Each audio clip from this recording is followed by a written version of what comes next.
Pentingnya ilmu satu bahwa itu akan menjadikan satu perilaku.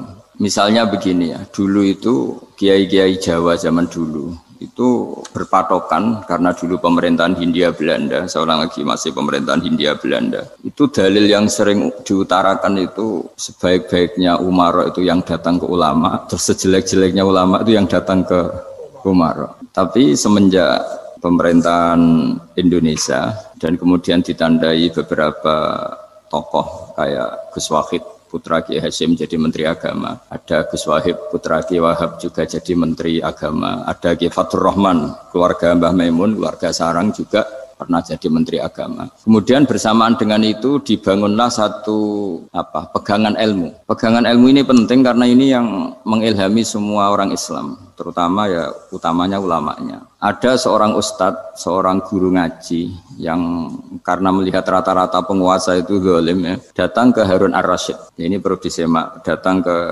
Khalifatullah atau Amirul Mukminin Harun Ar-Rasyid. Karena beliau seorang raja tentu terduga lah atau ya umumnya atau gimana lah istilahnya itu ya rata-rata ya agak seenaknya namanya raja, namanya penguasa. Ini dalam pikiran ustadz itu tidak mesti dalam fakta.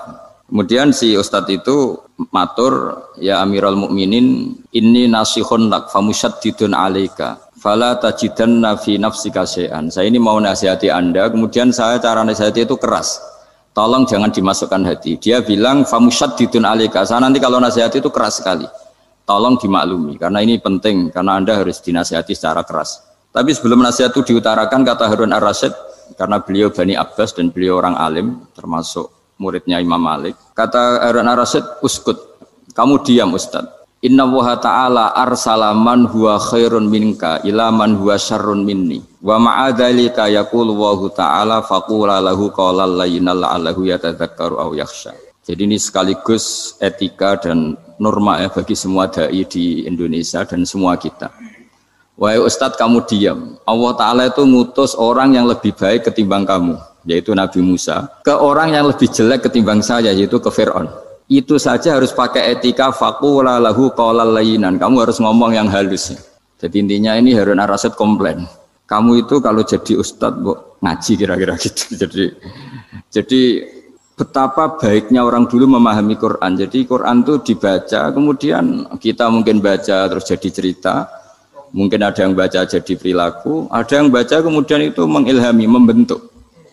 Nah kira-kira itulah yang membentuk kiai-kiai alim di NU, di beberapa pesantren maupun orang-orang alim di luar NU. Asal ngajinya dan bacanya seperti kita, pasti seperti itu. Karena cara berpikir tadi. Sudah, jadi akhirnya si Ustadz tadi keluar dan minta maaf, anta a'lamu minni, ternyata engkau lebih alim ketimbang saya.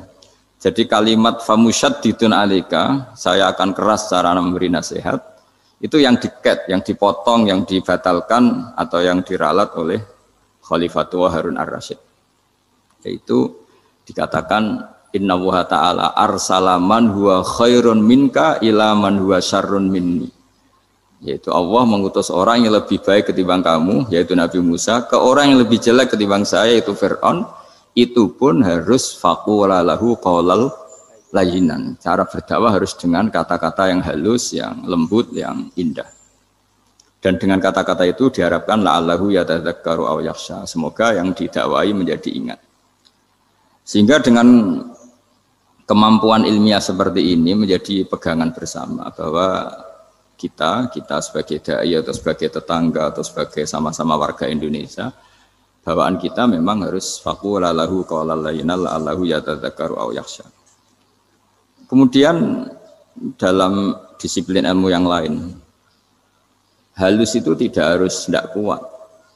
Angin itu ya halus, tapi kalau di manage itu jadi kekuatan yang dahsyat. Begitu juga air dan sebagainya. Sehingga tidak perlu khawatir terus kalau dakwah halus itu tidak punya efek yang signifikan. Tidak juga. Allah Ta'ala itu pengelola angin. Angin itu kekuatannya dahsyat. Sehingga Nabi Sulaiman dikasih kekuatan angin dan bisa terbang kemana-mana. Kemudian sekarang jadi teknologi yang banyak memanfaatkan angin. Mulai rem, mulai apa saja. Sehingga dari cerita saya ini kemudian terus kiai-kiai itu membentuk dakwah termasuk di ekonomi dengan cara yang rileks. Nah, cara rileks itu satu tentu dimulai dengan ilmu. Misalnya begini, saya beri contoh. Ketika ada orang melafadzkan kalimat la ilaha illallah, tiada Tuhan selain Allah. Kemudian kalimat ini mungkin kalau orang NU baca itu rutin ya, karena kiainya kelamaan ya yang ikut sambil tidur ya. Kalau tahlil itu disebut kiai tertentu itu mesti yang belakang wah suwi itu kalau kiai itu lama itu. Nah, kiainya juga karena jadi lakon ya, kan lebih semangat karena pegang mic. Biasanya gitu di NU itu. Kalau khotib mesti semangat karena yang pegang mic, yang dengerin mesti ngantuk karena monoton gitu. Karena yang mendengerin sudah tahu pasti nyuruh baik meninggalkan yang jelek. Jadi ilmunya sudah disimpulkan dulu. Setiap yang tidur di masjid mesti tak tanya kenapa tidur. Ilmunya ada perkembangan, Gus, nyuruh yang baik meninggalkan yang jelek.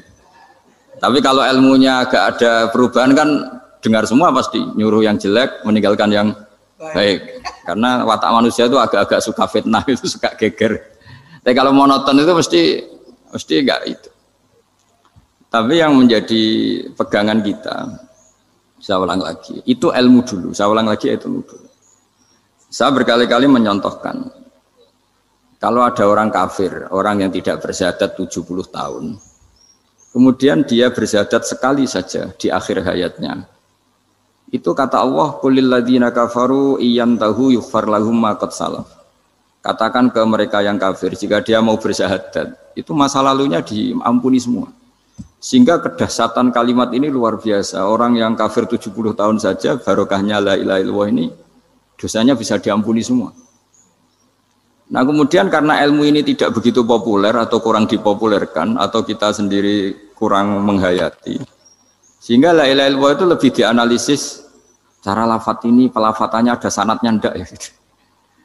Terus cara melafatkan bareng-bareng seperti itu, ada tumpengan ini bid'ah enggak ya. Jadi pertanyaannya sudah tidak tentang keramatnya atau sakralnya atau fadilahnya la ilaha illallah, tapi sudah macam-macam. Dan cara seperti ini ada hadisnya enggak, legal enggak, terus ada sanadnya enggak. Jadi saya mohon semohon-mohonnya untuk teman-teman yang di Al-Iman itu harus ngaji ya. Ngaji itu nanti kamu tahu cara mandang sebuah ibadah atau perilaku atau apa sajalah tahu. Karena al-ilmu yurisul ahwal, ilmu itu bisa mengilhami cara pandang. Dulu yaitu saya ulang lagi, ketika zaman Hindia Belanda, karena pemerintahnya Hindia Belanda itu, ulama-ulama keras sekali, sejelek-jeleknya ulama itu yang datang ke Umarok. Tapi setelah era Mbah Hashim, era sampai Mbah Maimun, itu mereka peduli sama Umarok, sama semuanya sama-sama warga Indonesia yang ingin melihat Indonesia yang lebih baik. Sehingga banyak ya kakak saya sendiri pernah wakil bupati, terus putra Mbah Maimun wakil gubernur. Ini teman saya Ki Hafid ya bupati. Semenjak itu terus dan itu nggak lepas dari cara pandang. Yaitu cara pandang diantaranya adalah cerita tentang Nabi Musa yang Allah tetap peduli sama Fir'aun. Sehingga tetap didakwai Nabi siapa? Musa. Dan posisi Musa datang bukan memanggil.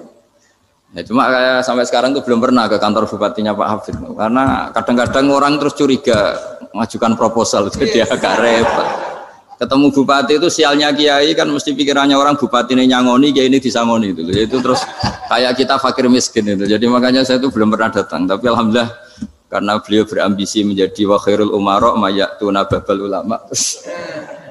Jadi datang tapi sangat ambisius ingin mengalahkan ulama karena dia kalau datang statusnya lebih tinggi. Ya tidak apa-apa, ini tawaduk tapi niatnya agak begitu tawaduk. Jadi saya sering ke Jakarta tapi ya tadi jarang ya. Biasanya nganggarkan waktu hanya pas saja, tidak kurang tidak lebih. Biasanya ngajar di pondoknya Pak Kures itu di Baitul Quran ya. Hanya ngajar santri-santri itu. Nah, jadi pemahaman Quran dulu itu kata Imam Ghazali itu membaca Quran itu membaca. Bukan bercerita. Kalau kamu membaca seperti ini, kunta qori'an, kamu pembaca. Pembaca itu yang mengambil pelajaran. Tapi kalau kamu hanya cerita, itu namanya kunta hakian. Sebenarnya Anda tidak membaca Quran, tukang cerita. Misalnya tadi, cerita Nabi Musa datang ke Fir'aun. Itu kalau kamu hanya cerita, wah dulu itu ada orang namanya Fir'aun, didakwai Nabi yang namanya Musa. Ya ini namanya tukang cerita. Kalau kamu pembaca tidak gitu. Betapa baiknya Allah. Orang sengawur Fir'aun saja inginnya Allah masih ingin diselamatkan dengan mengutus Nabi Musa kekasihnya. Itu namanya kunta qori'an. Kamu pembaca betul, bukan kunta hakian. Kamu tukang cerita. Begitu juga seterusnya tentang Quran ayat-ayat seterusnya. Sehingga yang diharapkan dari pembacaan Quran itu memang kita sebagai ahli baca, ahli mu'tabir ya, ahli yang ngambil pelajaran, bukan tukang apa? Cerita. Sehingga dulu ketika Sayyidina Umar radhiyallahu anhu ketika membuka Baitul Maqdis atau Baitul Muqaddas dan diajak syukuran, pesta-pesta makan itu. Beliau enggak mau. Ketika ditanya kenapa engkau enggak mau? Alasannya itu langsung beliau baca Quran. Jadi saya punya sekian contoh. Saya ulang lagi, saya punya sekian contoh. Orang-orang dulu dengan Quran itu menyatu, bukan sekedar dihafal tapi menyatu. Sehingga bawaannya itu sudah Qurani, sudah Qurani. Saya beri contoh pertama Rasulullah SAW, nanti Umar kedua. Rasulullah itu pernah nggak makan sampai 3 hari. Terus ditanya oleh sahabat, lalu kekuatan engkau bisa hidup apa? Terus menghentikan al-aswadani, maksudnya itu tamar dan air, hanya makan kurma dan air. Tapi beliau tidak ketemu roti atau nggak ketemu nasi lah kalau orang Indonesia. Ketika hari ketiga dikasih makan oleh sahabat, dipotongkan kambing, kemudian baru makan 3 lukmah. Kira-kira ya 3 asupan nasi, berhenti. Padahal sahabat yang lapar sama dengan Rasulullah itu membayangkan Nabi itu sampai kenyang, sampai apa. Tapi ketika ditanya, seperti ini pun nanti ada hisabnya. Walatus alunna yauma idzin anin naim. Jadi acara makan-makan gini itu nanti ada hisabnya. Nabi nangis. Akhirnya sahabat nggak jadi nerusin makan. Jadi ketakutan orang dulu sama ketika Sayyidina Umar dijak pesta ketika memenangkan Baitul Maqdis itu. Inna wa ta'ala ayyara qauman. Allah itu mengkritik sebuah komunitas kaum karena apa? Adhabtum thayyibatikum fi hayatikumud dunya wastamta'tum biha. Kamu adalah orang-orang yang jatah nikmat kamu sudah kamu habiskan di dunia. Adhabtum itu kalian habiskan jatah kenikmatan kamu di dunia. Wastamta'tum biha, kamu di dunia sudah berpuas-puas. Maka jatah Anda sekarang di akhirat habis. Sehingga Sayyidina Umar enggak mau pesta-pesta karena takut jatah nikmatnya habis. Kata beliau terus astabqi thayyibati, akan saya sisakan sisi-sisi kebaikan saya supaya tidak habis. Corong Jawa itu aja dientek-entekno biar jatahnya masih.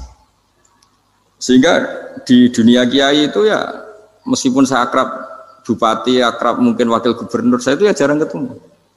Karena kalau orang Jawa bawaannya ketemu ya makan-makan, guyon-guyon. Ku nak keterusan ras mlebu swarga. Makanya saya pastikan Pak Yusuf Mansur ke sini tidak akan saya jamin, biar aja, biar jatahnya masih. Jadi ini bukan karena saya bakhil, biar jatahnya masih. Ya, jadi itu ilmunya kiai. Nah, efek dari ilmu ini dahsyat. Kalau Anda berpikir tentang nasib Anda di akhirat, nanti bawaannya juga tidak akan mudah menyalahkan orang lain, tidak akan menghakimi orang lain karena sibuk dengan dirinya sendiri, tapi tidak dengan makna egois, tapi makna orang baik itu siapa? Orang yang sibuk dengan aib pada dirinya, dengan kekurangan pada dirinya, saking sibuknya mikir aibnya sendiri, tidak sempat mengoreksi aibnya orang lain. Itu awal ilmu. Ilmu itu tidak dimulai dari larangan. Kalau larangan karuan, tidak termasuk ahli surga orang yang suka mengadu domba, tidak termasuk orang baik yang cari kesalahan orang lain. Itu namanya pelarangan. Tapi ilmu itu di atas nahi, di atas pelarangan itu. Kamu punya kesadaran bahwa kamu itu yang penting selamat dulu, jangan memikirkan orang lain. Dengan makna bukan egois, tapi dengan makna supaya tidak menyalahkan apa? Orang lain. Nah, saya termasuk ya boleh dikatakan kiai lah, yang paling fanatik bahwa semuanya itu harus dimulai dari ilmu. Ya saya ulang lagi, dimulai dari ilmu. Nah, dari sini kemudian saya berharap Indonesia menjadi damai, menjadi baik. Itu bukan karena kita baik-baik banget ya, tidak mungkin kita ada nabi, tapi karena sudah sibuk dengan memikirkan kesalahan diri sendiri. Sehingga misalnya kita baca Quran, Rabbana dzalamna anfusana, lalu kita langsung ingat betapa hubungan kita dengan Allah itu harus ikrar dulu, merasa zalim dulu, merasa salah dulu. Nah, kalau semua orang merasa salah di depan Allah itu mesti bawaannya enggak mudah menyalahkan orang lain karena kita bilang Rabbana dzalamna anfusana. Nah, itulah ilmu-ilmu yang mungkin banyak pembaca Quran tapi hanya baca, atau kalau baca ini tok disebut al-haqi, ahli cerita. Yang dibutuhkan tuh al-qari', pembaca kemudian mu'tabir, kemudian mau beriktibar. Seperti yang dilakukan tadi Harun Ar-Rasyid tadi. Inna wa ta'ala arsala man huwa khairun minka ila man huwa syarrun minni. Wa ma'adzalika yaqulu wa ta'ala faqula lahu qaulal layyin.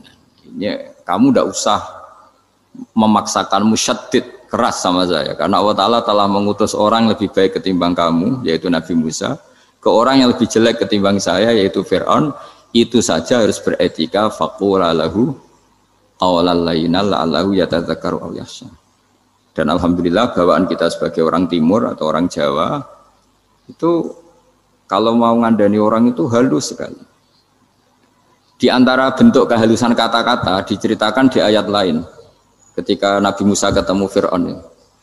Dawuhnya begini, fakul apa itu yang di juz 30 yang juz di juz 30 ini yang bagian dari, kan tadi hanya fakul lahu qaulal layyinan. Lahu qaulal layyinan itu bentuknya apa? Ya, bentuknya apa?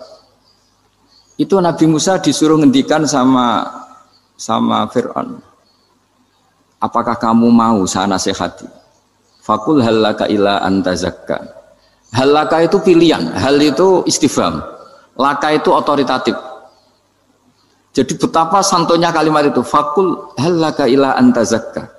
Jadi kalau dimaknani model Pak Hafid, model saya ngaji di sarang itu, halaka onoto iku kedue sira, berhak bagi kamu, berhak bagi Anda, apakah Anda berhak loh mendapat nasihat supaya Anda jadi orang yang lebih baik.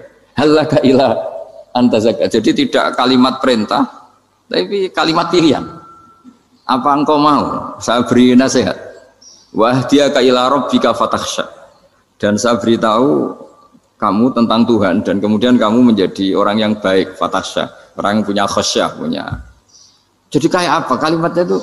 Napa jenengan kerso? Itu kalau orang Jogja, orang-orang daerah-daerah yang berada nyugui tamu itu kan, ayo makan-makan. Itu kan kayak tamunya itu kelaparan. Masa Pak Yusuf Mansur kelaparan? Tidak mungkin kan. Masa Ustadz terkenal kelaparan kan tidak mungkin itu.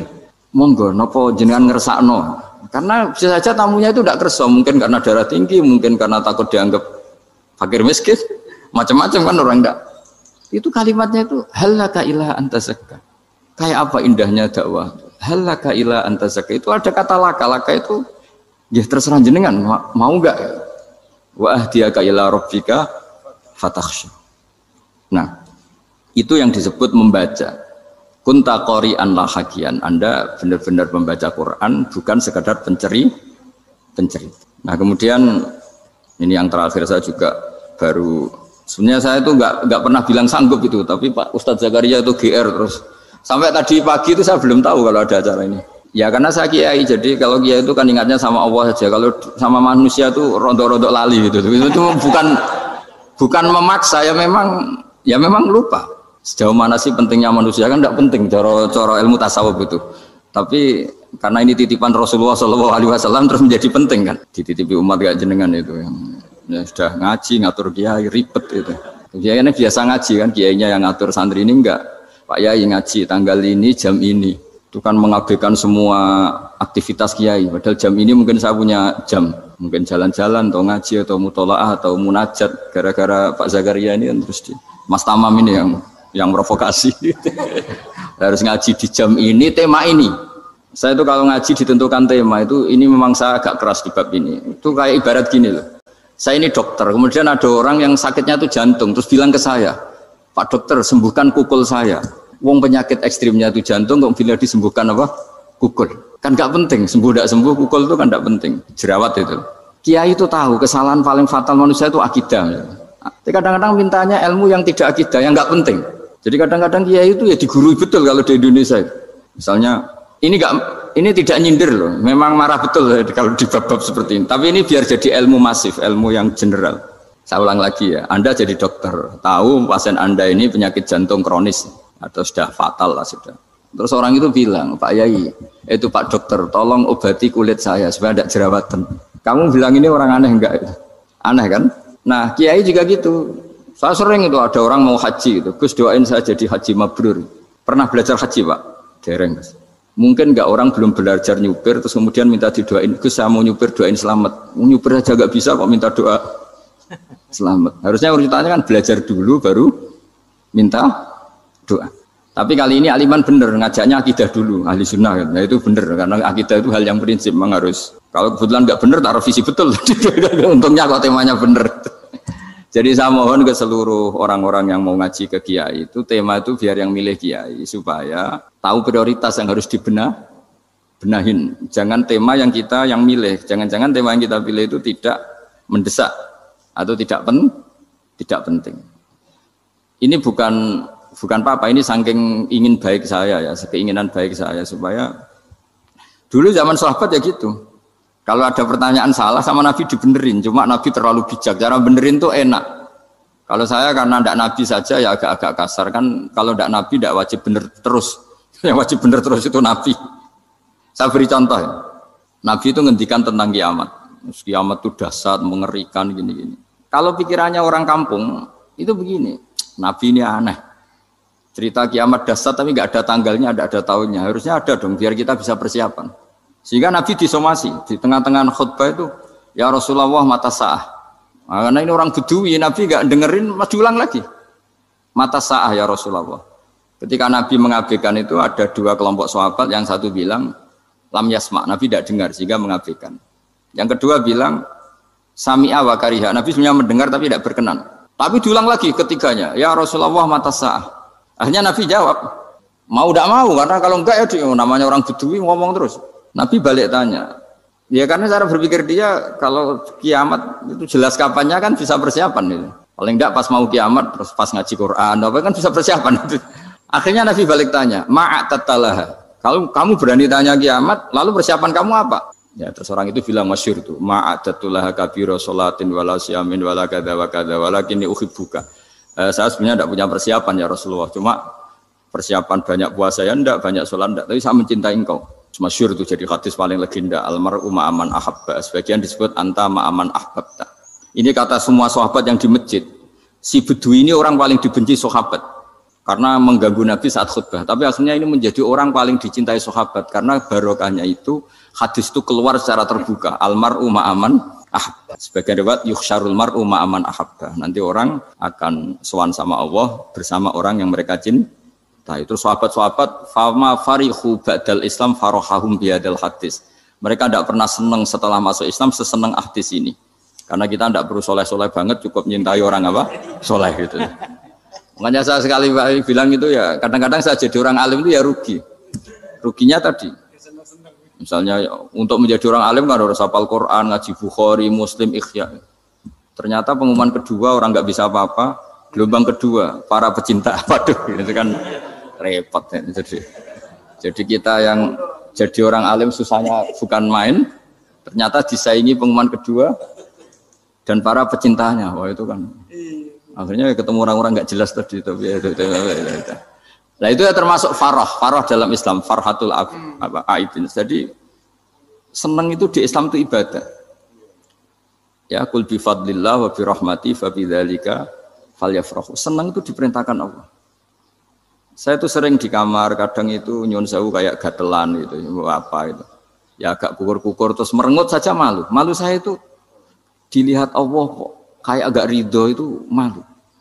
Ya kayak tadi lah, kamu dikasih rumah gratis, kemudian pas yang ngasih datang kamu kelihatan cemberut, itu yang ngasih kan mangkel.